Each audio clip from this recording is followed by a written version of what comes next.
pa nga nilang unan itong aking unan. Dito pa talaga ang favorite nilang tambayan. Hello guys! Welcome to my vlog. At for today's video, tara samahan niyo ako sa aking day in my life here in Hong Kong. Ang bilis ng aking transition.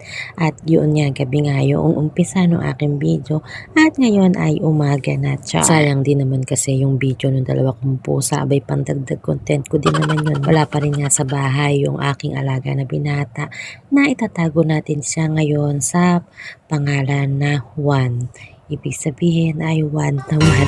Parang hindi ko na laging binabanggit na aking alaga na binata. Basta alam nyo na yon na pagka pinangalan ko na Juan, yun na yung aking alaga na binata. Examination week kasi niya at siya ay nandun sa kanyang nanay, sa bahay ng kanyang nanay. Kasi iba kasi yung bahay ng nanay niya at siya ay dito nakastay sa aking alaga na lola na aking itatago sa pangalan na Lola Basyang. So ngayon pagka pinanggit ko yung Lola Basyang, ibig sabihin ay yung alaga ko na lola. Lagi kasi ako nagbabanggit na alaga akong lola, alaga akong binata. Yun pangalan, bigyan na natin sila ng pangalan.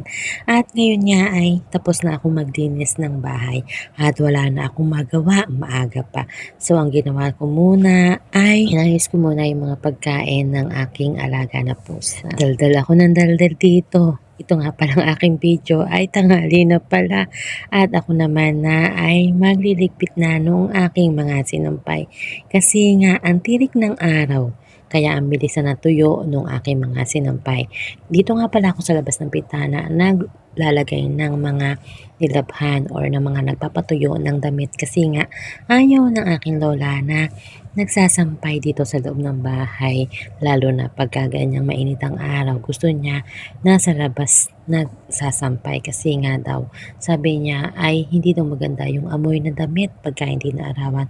Totoo nga naman yung sabi ni Lola Basha. Ito minsan nga pagka naglalabas nga ako ng damit doon sa bintana ay nagkakasabit-sabit nga yung aking braso. Wala naman ako maraming ganap itong araw na to kaya naman paputol-putol yung itong aking video.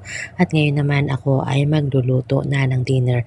Medyo maliwanag na sa labas kahit late na. Kahit ito ay mga bandang 5:30 ng hapon at napakatirik pa rin ng sikat ng araw. Ngayon ako ay magluluto ng aming dinner ni Lola Basyang at ang dinner nga lang namin ay sinabawan sa mga previous employer ko. Pagka nagluto ako ng isda, inaamoy-amoy ko lang. Ngayon, magsasawa ako sa kakakain ng isda. So yun lang muna guys for today's video. Thank you for watching.